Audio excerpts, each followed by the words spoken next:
It's very important for children to be close to their culture, their religion, their roots, and I love being able to put what student belongs where and help them achieve their goals and their future career plans. It's important to have social life and academic life.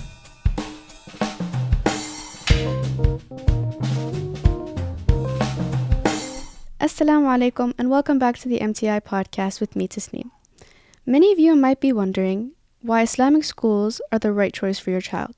Well, fear not, here with me today is Miss An'am, and we'll help you make the right choice for your child. Assalamu alaikum, Miss An'am. Wa alaikum salam. Thank you so much for joining. Of course, thanks for having me. My first question to you is, could you tell us a little about yourself?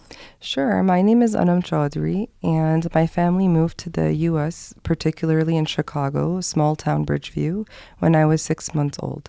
And ever since then, I was raised in Bridgeview, and I'm the eldest out of 4. I have 1 younger sister and 2 little brothers. And now, mashallah, I have 3 sons and 1 daughter. MashaAllah, Chicago is a beautiful place. Yes. Could you tell us a little about where you graduated, what middle school you went to, high school, elementary? Sure. For elementary, I went to an Islamic school. It's called Universal School in Bridgeview. And I went there from 4th grade to 12th grade. After that, I went to Benedictine University, private Catholic university in Chicago. And after that, I went to medical school, and I completed my master's in healthcare administration. I know that you went to an Islamic school pretty much most of your life in Chicago. Could you tell me a little bit about your experience there? Yes, I went to Universal School in Bridgeview, and from 4th grade to 12th grade, and I had an amazing, wonderful time. Going to an Islamic school really made me feel like why, when I grow up, like I would want my kids to be there while I was at the school. Just because of the environment, the teachers, what I was learning, I felt very safe and comfortable, and our academics were excellent, as well as the Islamic education. So I felt like it tied in both Deen and Dunya together in one place. Speaking about Islamic education and feeling comfortable, why do you recommend Islamic school to other families? I recommend Islamic schools to other families for similar reasons, what I have mentioned. It's very important for children to be close to their culture, their religion, their roots. And I feel like in Islamic school, because most of the hours in a day kids are spending at school, so it's very essential that they have one-on-one basis with their teachers and what they're picking up from their environment. Like just a simple Assalamu alaikum or Alhamdulillah or Subhanallah, like just even these words for students to be in an environment where they're exposed to such smallest thing is a great blessing for students. Knowing all of this, what brought you to MTI?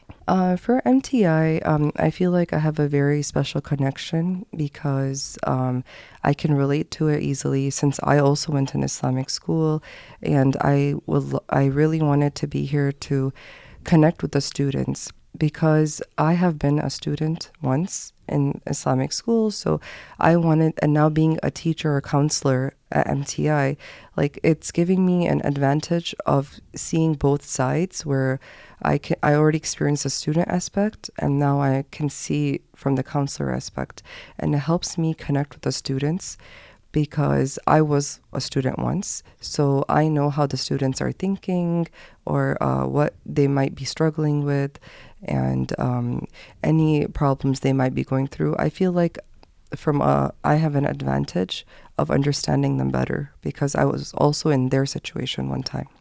As you said, you're a counselor here at MTI. So how was your experience here so far? Alhamdulillah, it's very good. I love being here, and all the students are like my own kids. And the seniors last year, it was my first year last year, and I had an amazing time with the seniors last year, helping them with their college applications, helping them choose their careers, and anything they needed help to graduate successfully.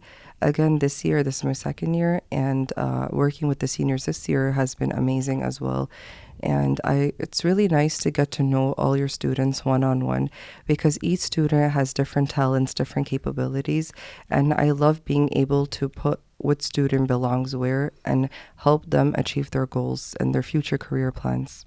Knowing that you're a counselor, how does faith play a role in your job? Our religion, our faith, our trust in Allah plays a huge role because every day students come to school. Sometimes they're not sure of what they want to do. Sometimes they're having a hard day. Everything, of course, is not easy. You have to study hard, you have to work hard. So it's always a good reminder for students to be reminded to put their faith and their trust in Allah subhanahu wa ta'ala and go from there. Because if you have faith, you have hope, and then you have a passion to accomplish your goal, your dream. Because if you don't have trust in Allah, then it would be hard to fulfill your accomplishments. Knowing that you're a counselor, how does faith play a role in your counseling job?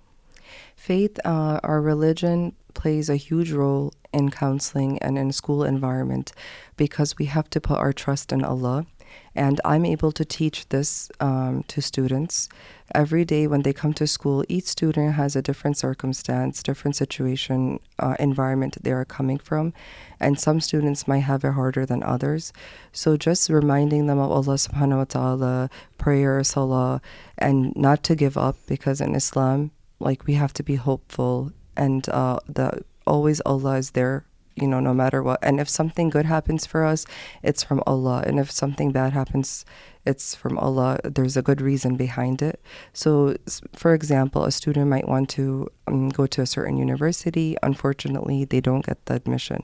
So it's good for the students to know that there might be a better reason why they didn't get accepted and why another college or university is a better choice for them. So it makes it it makes it easy for the students to understand the cause and effect and the reason behind it. For the students that are struggling, like as you said, some students have it harder than others, what do you advise them and how do they balance social life with academics? So for any student struggling or non-struggling, it's important for them to balance both because they have to be very good academically, but they have to work hard. Other than academics is not the only factor in getting into good schools or colleges or be successful. You need to have social skills. You need to have community service hours. You need to be respectful to your peers, to your teachers. And basically, you need to be very down to earth and you have to have that passion, the energy to work hard. Speaking of social skills, are there any other skills that are important for a senior or for any student they need to develop? Yes, I think time management is very crucial for students to develop because they need to balance out their classes and organize their time towards each subject so then they can successfully pass all their classes, as well as extracurricular activities.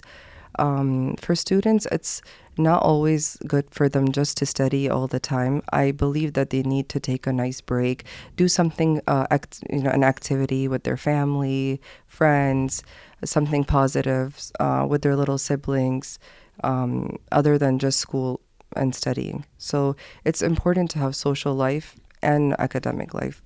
And it's very important to balance that together.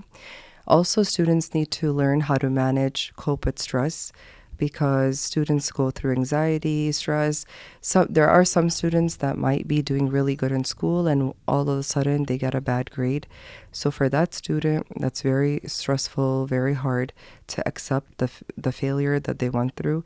But it's important for them to get stronger from that because life is like that. It will throw things at you. Not every time it's going to be smooth A+. So in order to be successful, you have to learn how to manage that kind of stress.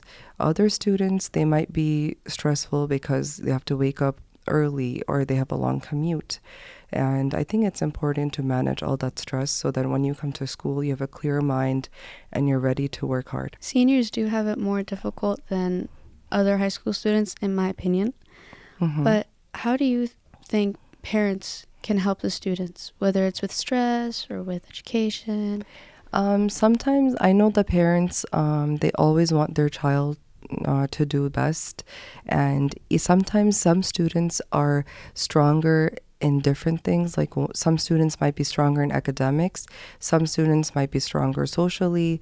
So I feel like the parents shouldn't put too much pressure on their kids, because if you put too much pressure on your child, they will, rebel, or they might not listen and get upset.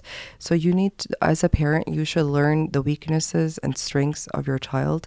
And based on that, you can get help, like from the teachers, or even me, if they have a concern like me, and the parents can come to me and both of us could work together and try to come up with a solution. They can also give them rewards. Like if they do a great achievement, they can take them out for a nice place for lunch or ice cream or any incentive, anything that will make their child happy. Thank you so much for joining with me today, Miss Anam. Of course. Thank you, Jazakallah, for having me. As for the people watching, make sure to remember knowledge is power, and you need that power and knowledge to graduate high school, inshallah. Thank you all for watching this episode of the MTI Podcast. Until next time, Assalamu alaikum.